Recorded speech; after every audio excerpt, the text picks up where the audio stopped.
Eu mal entrei em mim e assustada já quero sair.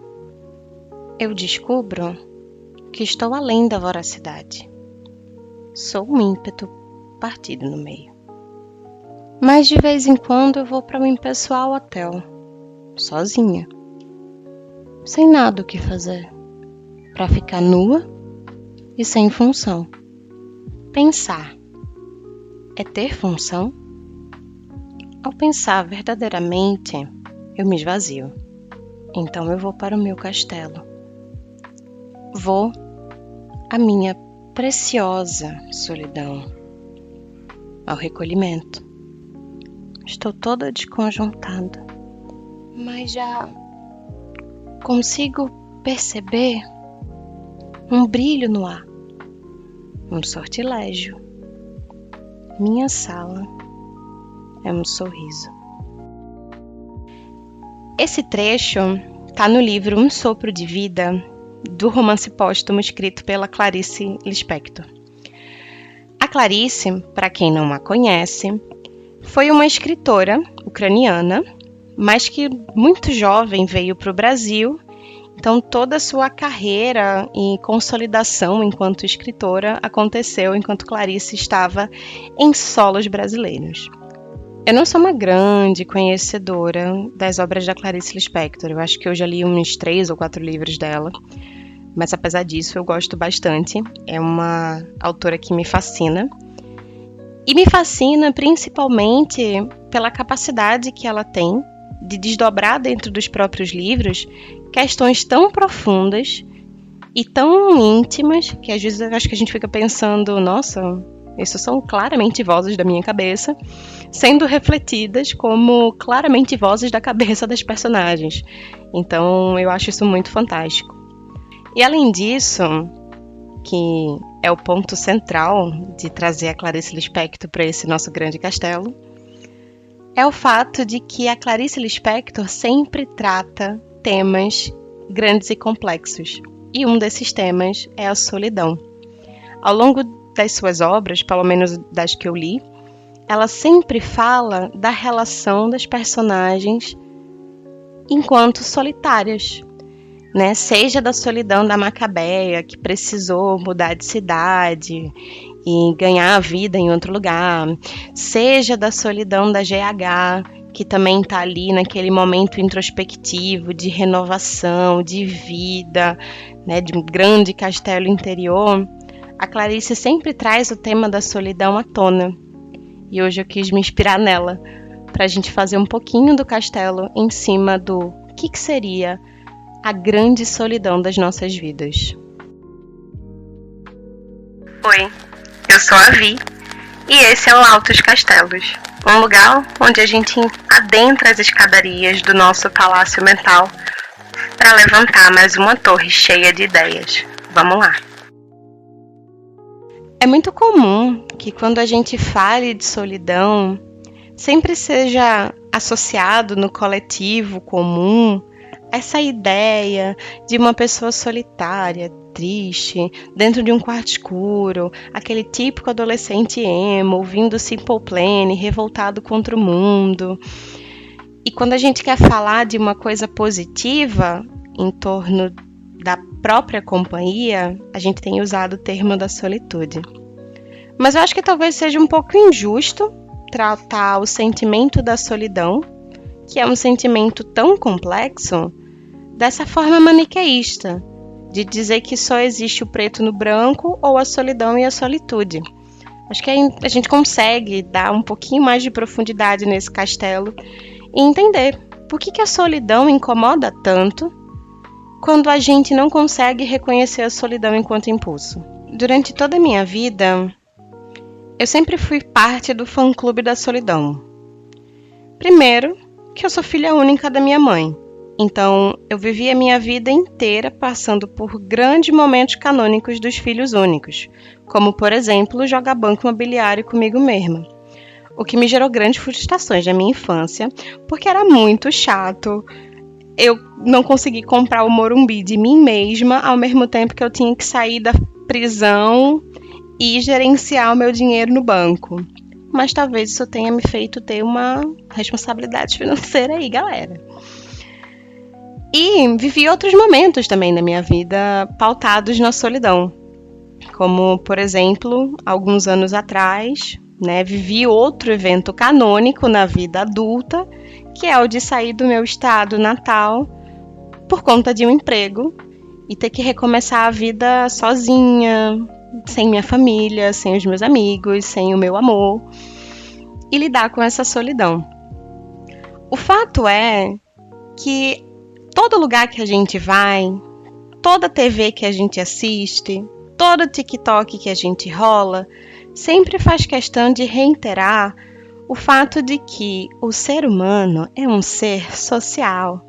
E enquanto ser social, a gente precisa estar em comunidade para que assim exista a comunhão dos nossos sentimentos positivos, que são a felicidade, a alegria, a bonança, a positividade e etc.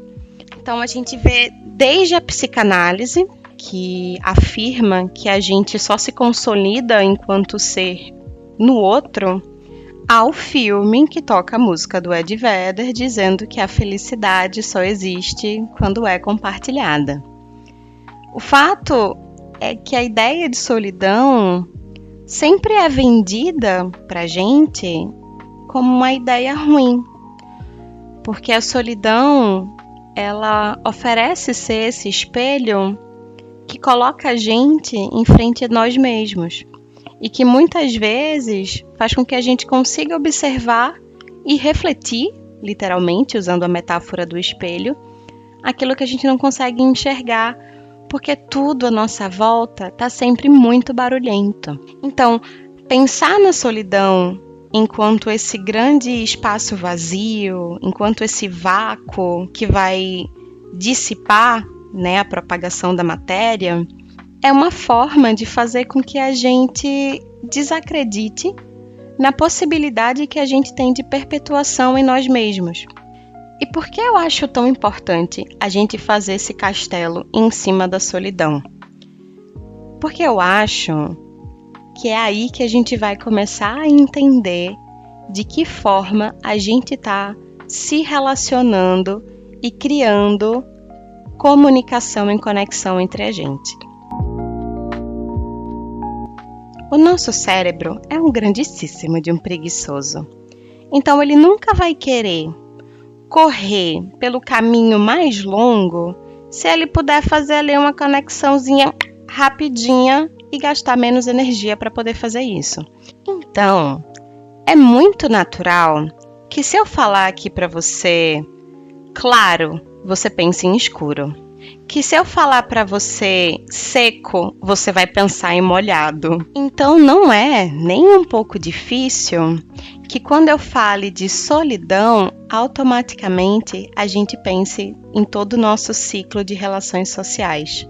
Principalmente porque a gente internalizou essa ideia de que solidão, sai daqui, longe de mim, vai para fora da minha casa. E falar sobre relações em 2025, que é o ano que eu estou gravando esse episódio, é inegavelmente falar sobre como as relações estão se mantendo principalmente no nosso cyberespaço, Nesse momento virtual, onde todas as coisas conseguem acontecer ao mesmo tempo, ao vivo, com uma grande quantidade de informações e com uma grande ideia de que as relações elas estão sendo afirmadas e reafirmadas a partir de uma curtida, uma visualização, um Reels que é assistido ou um Stories que é reagido por alguém. Tem um conceito que se chama Filosofia das Esferas, do filósofo alemão Peter Sloterdijk, que é uma maneira metafórica da gente começar a entender como os seres humanos estão se organizando nessa forma de se relacionar da pós-modernidade. Bom, seu Peter usa da metáfora de esferas para falar sobre os ambientes que a gente cria para viver em conjunto, sejam esses ambientes físicos, emocionais, culturais ou até mesmo tecnológicos, né, como as redes sociais. E ele afirma que a gente sempre vive dentro dessas esferas porque elas são os nossos espaços de proteção, convivência e sentido. E aí, o Gatão divide essas esferas em 3 categorias. A primeira é uma categoria mais íntima, microscópica, como ele fala, que são as das relações mais íntimas. Então, a gente está falando de relação de casal, de amizade, aquela coisa mais a sós, a dois. Em segunda instância, a gente tem os globos, que são conexões maiores, né, com uma quantidade maior de pessoas que a gente tem, e que elas reforçam alguma coisa para a criação de uma civilização, por exemplo. Então, a gente está falando sobre religião como um globo, a gente está falando sobre visão de mundo, enfim, grandes narrativas. E a gente tem a terceira categoria, que seriam as espumas. Aí vamos aqui comigo. Sabe quando você pega sabão, esfrega a mão e fica aquela grande espuma? O que é uma grande espuma, né? São pequenas bolinhas que se juntam e dão aquele aspecto esponjoso para a coisa. E é exatamente disso que o Peter está falando. As espumas, elas são claramente uma grande metáfora para a vida moderna, porque existe multiplicidade de pequenas bolhas que vivem próximas umas das outras, que elas dão volume para o todo, mas elas estão isoladas entre si, causando esse fenômeno que a gente também pode chamar de atomização, que é trazer para a unidade, a menor unidade da matéria, uma coisa que poderia ser coletiva, que é de quantidade, mas a gente traz por uno. E aí, faço-lhes a grande pergunta: a solidão leva à atomização ou é estar tão atomizado que faz com que a gente se sinta tão sozinho? Porque sabe aquele meme clássico de alguém jantando, sem celular, desacompanhado e bem grande escrito: ai, liberdade ou solidão? Mas a liberdade, ela é o contrário da solidão? Porque se a gente tá sempre tão atolado por essa sociedade do desempenho, que busca performar o tempo todo, validar sempre a própria existência a partir dessa capacidade de fazer e, por consequência, de produzir, a gente não deveria encontrar na solidão esse conforto do meu Deus, finalmente aqui eu posso existir sem essa sensação enorme de precisar pensar em ser perfeita? Eu acho que, na verdade, além desse grande ponto de ter que performar e desempenhar o tempo todo, a gente acaba se remoendo em culpa. É nesse pensamento predatório e cansativo de que o mundo precisa da gente 24 horas por dia como pessoas produtivas e de alta performance. Como se sempre existisse espaço para a gente ser mais, estar mais, liderar mais, conseguir ser mais, né? E aí a gente se perde nesse ciclo vicioso de produção e solidão. Porque quanto mais a gente se sente sozinho, mais a gente quer produzir para validar a nossa própria existência. E quanto mais a gente produz, mais a gente se isola nessa bolha de desempenho constante, que faz volume e que dá espaço para essa espuma que o seu Peter Sloterdijk fala. E aí, se a gente segue aquela mesma ideia que eu falei anteriormente, sobre o nosso cérebro ser um grandíssimo de um preguiçoso, e a gente se debruça sobre a ideia da produtividade, o arquétipo ele é completamente contrário ao que a gente tem da solidão. Porque se a gente fala de solidão e automaticamente vem no inconsciente aquela ideia de lágrima, quarto escuro, uma pessoa em posição fetal, a gente, quando fala de produtividade, a gente nunca vai pensar nisso. Talvez a gente pense nessa ideia de uma única pessoa, mas a gente é mais condicionado a pensar em o coletivo, no mercado, no trabalho, nas pessoas vivendo em comunidade, que é totalmente o contrário do que vendem pra gente sobre a ideia de solidão e de que só é possível ser feliz fora dela. E é exatamente nesse ponto que a gente encontra a contradição mais perversa dentro desse discurso. A sociedade contemporânea acaba vendendo a ideia da solidão como fracasso, enquanto o excesso de conexões é visto como um sinônimo de sucesso. Porque é como se manter a ilusão de conexão é um modo de estar só, porém com o outro. Mas quando na verdade o que existe muitas vezes são corpos próximos e afetos muito distantes. E por essa ideia de fracasso me deixar tão agoniada, é muito fácil que eu encontre na produtividade a grande anestesia para essa dor. Porque ocupa o tempo, fragmenta, né, todo o nosso silêncio e dá uma razão que, na maioria das vezes, é socialmente aceitável para que a gente fuja das questões introspectivas e dos nossos momentos mais pessoais. Porque se parar é perigoso, se olhar para dentro é perca de tempo, então, se eu for útil, eu vou estar super segura. Mas o perigoso de a gente seguir com esse discurso é que é nesse desempenho constante, nessa necessidade de alta performance eterna, que a gente se esvazia. Porque quando a gente está pensando em ser útil o tempo todo, na maioria das vezes a gente não está pensando na gente. E no final das contas, essa acaba sendo uma das mais formas que a gente tem de abandonar a gente mesmo. O que mais me incomoda nesse papo de solidão é que eu sinto que muitas vezes ele é retroativo e paradoxal. Porque é como se para você sair da solidão você precisasse socializar, mas não necessariamente em comunidade você se sente menos solitário. Mas aí você só se sente menos solitário se você não estiver sozinho.